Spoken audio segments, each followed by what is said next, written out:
Imagine you're living in the 2nd century. Christianity is spreading, but not all followers of Jesus agree on what he really taught. One group treasures a secret gospel, believing it holds the true words of Christ. For centuries, this lost gospel remained buried in the sands of Egypt, hidden from the world. But in 1945, a discovery shattered the silence: the Gospel of Thomas. Unlike the New Testament accounts, this ancient text claims to reveal the true words of Jesus, words that challenge everything we thought we knew. That gospel is the Gospel of Thomas. But why was it cast aside? Why was it suppressed? Who wanted it forgotten? And more importantly, what secrets does it hold? That is what you are about to find out. And spoiler alert, the revelation is worrying. The Gospel of Thomas, which is also called the Coptic Gospel of Thomas, is a sayings gospel that is not part of the canon or the Bible. It was founded in 1945 near Nag Hammadi, Egypt, with a group of other books, which is now called the Nag Hammadi Library. In December 1945, 2 Egyptian farmers were looking for a type of crumbly nitrate rock that could be used as fertilizer. They were far up the Nile Valley when they came across a big jar during their search, which was about 1 meter tall and hidden behind a boulder. Being curious, they looked inside the jar and found a collection of ancient leather-bound books or codices. Not only that, but it turns out that a few miles from where the books were found is the site of an early abbey that Pachomius himself built, the very founder of Christian Cenobitic monasticism in Egypt. The collection was later named after a nearby village called Nag Hammadi. The Nag Hammadi Library has 52 books, or tractates, written in Coptic on papyrus and put together in 13 volumes. 12 of the volumes are bound separately in leather, but most of the books that were found had some sort of Gnostic theme, except one, which was the Gospel of Thomas. I will explain what Gnosticism means later in the video, but for now, I just want to explain how strange the Gospel of Thomas is. The Book of Thomas is different from every other book in the sense that it only recorded what Jesus said. That's it. There's no context, there's no background story, no birth or crucifixion story. Only the words of Jesus were recorded. It has 114 sayings, and what makes this gospel one of the most controversial books I have read or covered is that, unlike the Book of Enoch or even the Ethiopian Bible, both of which I have covered extensively on this channel, the Gospel of Thomas content is very similar to the 4 canon gospel in the New Testament, which are Matthew, Mark, Luke, and John. In such, about 80% of these sayings in the Gospel of Thomas are very similar to the canonical Gospels. That's a lot of similarities. For instance, this one from the Gospel of Thomas is in the Bible. Same as this. And a lot more. Despite these similarities, the Gospel of Thomas is not included, which makes it look like someone certainly didn't want it in the Bible. Because here's the thing. One reason that is usually given when some books are not included in the Bible, such as the Book of Enoch, is that the similarity with other established works isn't there, or it goes against everything already established, like someone saying the earth is flat despite proof. So, works like that are not included in the canon, and some are even outright banned. Like for example, the Book of Enoch is the only book that talked about fallen angels in detail, so most people didn't see it as inspired and believed it could be fiction.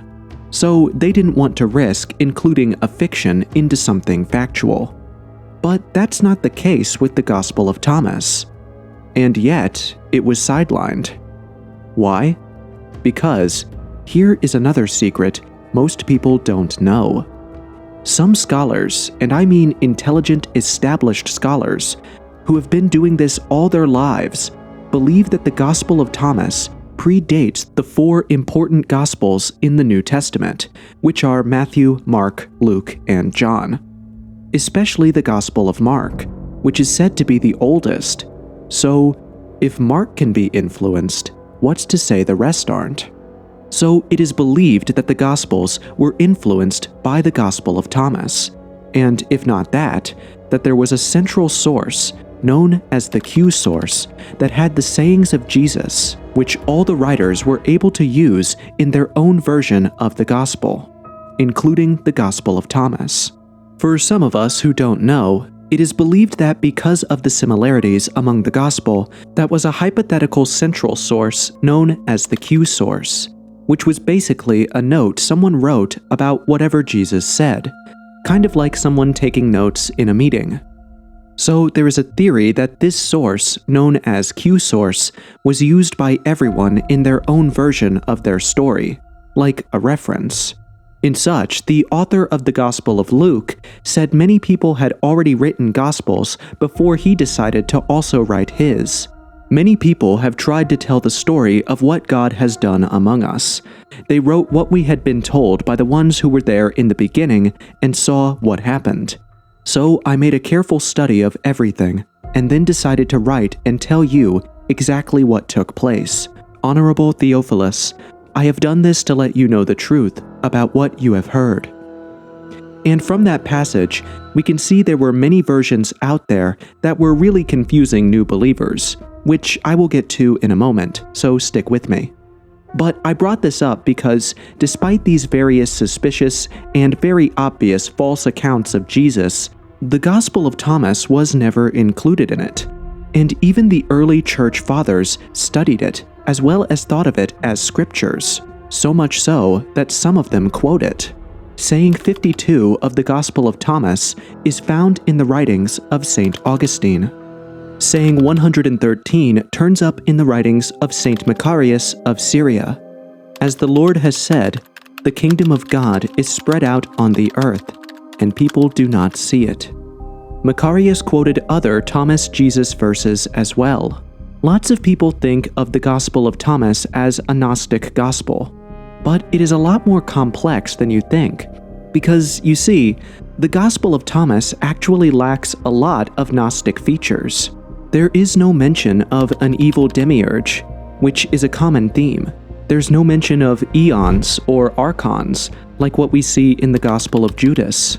We just have a few sayings that sound esoteric, and the fact that the Gospel was found with other Gnostic Gospels made it look like it was Gnostic, so the book was judged by association. To me, it passed all the tests, so the book not being included, or at least mentioned as a sort of further reading, makes it sound like something was actively going on behind the scenes to hide this book. Because the truth is that not everything was known about Jesus or the Old Testament. But here's the thing, there were books listed for you to read further, to either add to your knowledge or give you the complete picture of everything. The Bible itself references several books, both canonical and non-canonical, including the Book of Jasher, Book of the Wars of the Lord, and even the Book of Nathan the prophet. So even though they were not included in the Bible, their existence was never in doubt, and these books were allowed to be read or studied so that one could read them to understand more about that time or get the big picture. But with the Gospel of Thomas, there's no such thing. It was just outrightly rejected. And there is a good reason for it.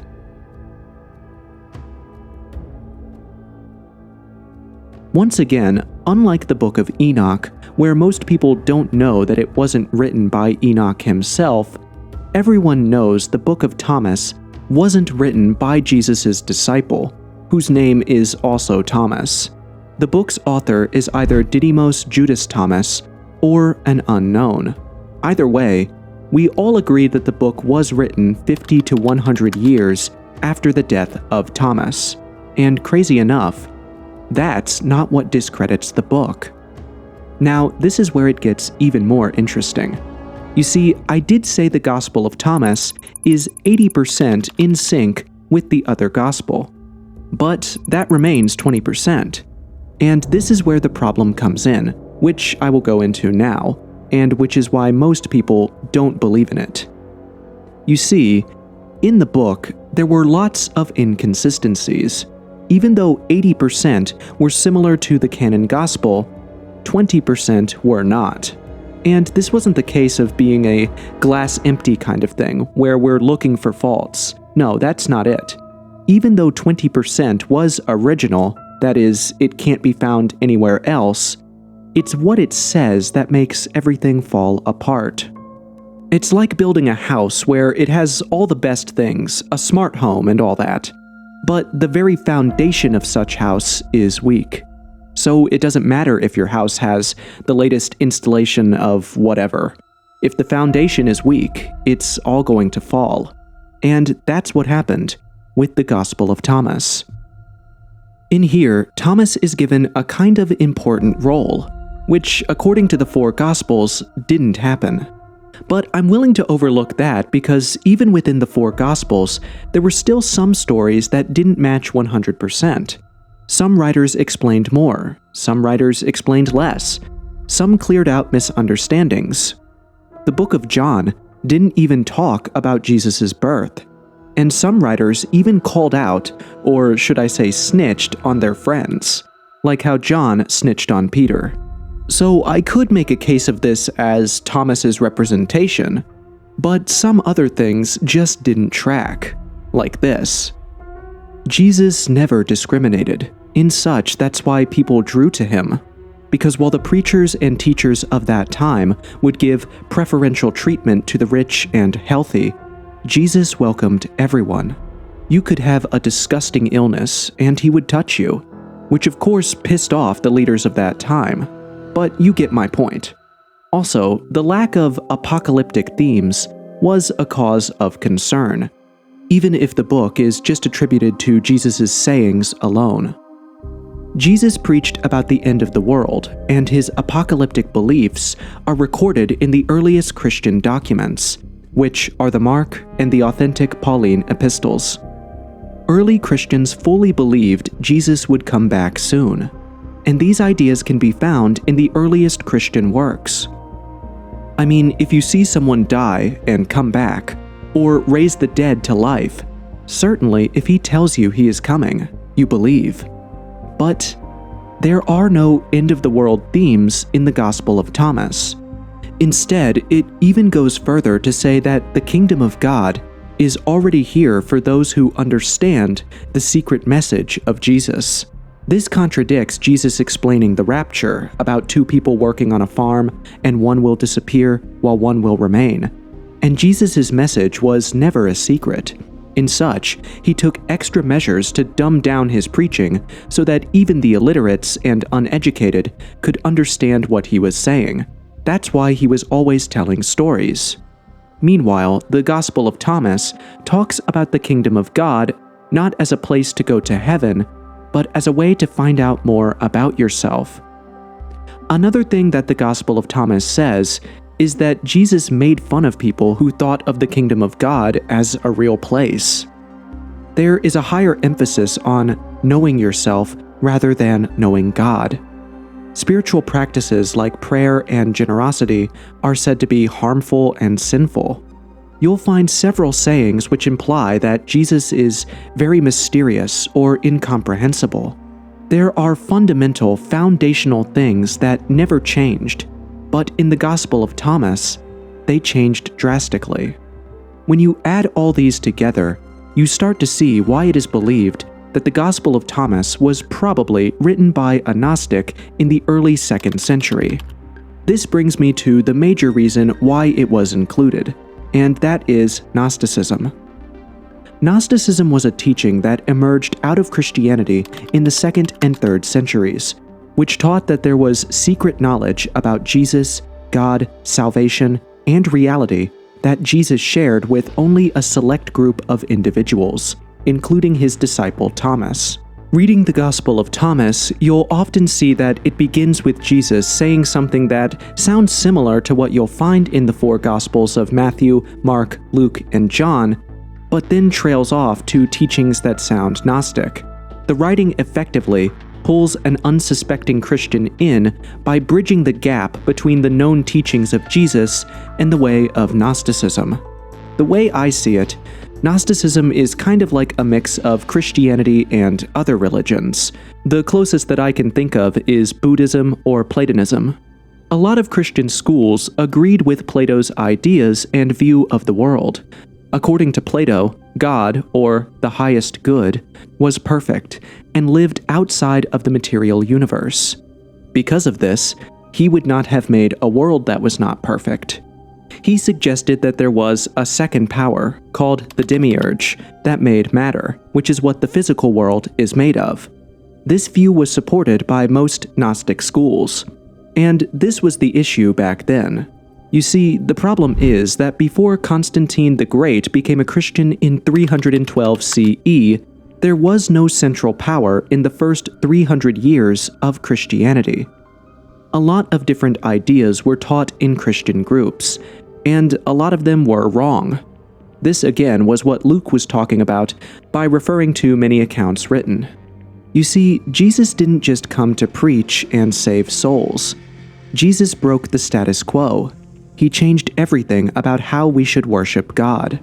A lot of people had never seen such a level of intellectual prowess on display, because Jesus was so intelligent that he always left people dumbfounded. So everyone was writing what they thought or how they felt. Some might be true, some could be true but embellished, and of course, some would be outrightly false. Like the so-called infancy Gospel of Thomas and the Gospel of James, that are filled with fanciful accounts of miracles supposedly done by Jesus in his childhood. But the whole effect of the picture they drew of him is to cause Jesus to appear as a capricious and petulant child, endowed with impressive powers, even causing the death of another child. The apocryphal Acts, known as the Acts of Paul and the Acts of Peter, lay heavy stress on complete abstinence from sexual relations and even depict the apostles urging women to separate from their husbands, thus contradicting Paul's authentic counsel at 1 Corinthians 7 of loving their husband. There is also the Acts of Thomas, Book of Thomas, the Contender or Infancy Gospel of Thomas, which I mentioned earlier. It's like how social media is, and how people share stories, and also how some people would take that story and twist it into their own version. Basically, everyone wanted to feel and be among what was trending at the moment, and Christianity was the latest trend. So, in the 2nd century CE, there were groups of people who, together as Gnostic Christians, said they had secret knowledge about the world, Christ, and what it meant for Christians that he came to earth. And because it still contains Christian themes, it was kind of hard to know if it was a lie or not, and some believers fell for the Gnostic themes. Just like how some so-called pastors today prey on people by saying they should give all that they have. The thing is, and why people do that, is because in the Bible there are scenarios like that, and God always blessed the person more than they expected. So it's a well-grounded truth, but these people twist the truth and use it for their ill-gotten gains. It wasn't until the middle of the 2nd century CE that a group of Christian leaders known as the Church Fathers, Justin Martyr, Irenaeus, Tertullian, and others, started fighting these Gnostic themes. After I was done researching this topic, I began to see why the Bible was created. Say what you want about conspiracies of certain books and all that, but trust me, early Christians had it worse trying to figure out the best way to serve God, especially combing through authentic materials and deliberately false materials. In such, Apocrypha was such a huge problem during the disciples' period that we find a number of warnings about an imminent apostasy that would corrupt the Christian congregation. In fact, this apostasy had already started in the 1st century, but the apostles restrained its spread. These are some of the Bible verses where you can find such warnings. Such warnings shed light on writings that began to crop up after the death of the apostles, writings that contradicted Jesus' teachings. One event that perfectly describes this is in Acts 19, verse 11, when the sons of Sceva tried to cast out demons without even knowing Jesus. They saw some apostles do it and thought, hey, if these guys could do it, how hard can it be? That was why they said, come out in the name of that same Jesus that Paul preaches about. Well, the demon had to be like, excuse me, who the heck are you? And gave them a beating of a lifetime. Basically, everyone wanted to cash in on the new hot thing. The only thing these books are important for is providing an insight into the culture, governance, and belief system of that certain period, just like we do with books about World War I or II. Heck, World War II is why we have James Bond. And that was because that was an era of great spying and taking dangerous suicidal missions. Tracing that line of thought also helps us understand what World War II was like for everyone. But saying James Bond existed because it was written during World War II is where the problems lie, and that's what most people do with the Apocrypha books. Granted, such documents may appear old and venerable to some scholars and historians, but consider, what if scholars were to collect a pile of dubious writings printed today, perhaps gleaning them from gossip magazines and the publications of radical religious cults, and then were to seal the papers in a vault? Would the passage of time render those writings truthful and reliable? After 1700 years, would the lies and nonsense in those papers become true simply because the documents were very old? Of course not. Now, some of you always say conspiracy this, conspiracy that. I read the comments, and I have to disagree with you. In many respects, the canonization of the New Testament was an organic process that took centuries before making what we know as the Bible today. And one of those reasons for that is because of things like this. And trust me, the Gospel of Thomas is milder and better compared to some of the heinous and outrageous things some people wrote that Jesus or his disciples did. Plus, even back then, the Gospel of Thomas wasn't as popular as the four Gospels. So even back then, people knew it should be taken with a grain of salt. Certain books gained huge popular followings and circulated more widely, like the Book of Matthew, which was one of the most popular Gospels of early Christianity. We found the remnants of about a dozen manuscripts of Matthew that date to the 2nd and 3rd centuries, and 16 of the Gospel of John, but only one Thomas manuscript. And even then, this manuscript is from the 4th century, which was long after Christ and his disciples. So when you take all these into consideration, you start to see why the Gospel of Thomas is false. And to be honest, I believe everything you need to serve Jesus is in the Bible. On the other hand, we have one of the most controversial books ever found, the Ethiopian Bible, often referred to as the most complete version of the Bible because nothing was taken out since its inception. If the Gospel of Thomas is found there, then that changes everything. Here is a video on it, and you'll see why it's no longer allowed by the powers that may be, despite it being the only Bible that was never touched.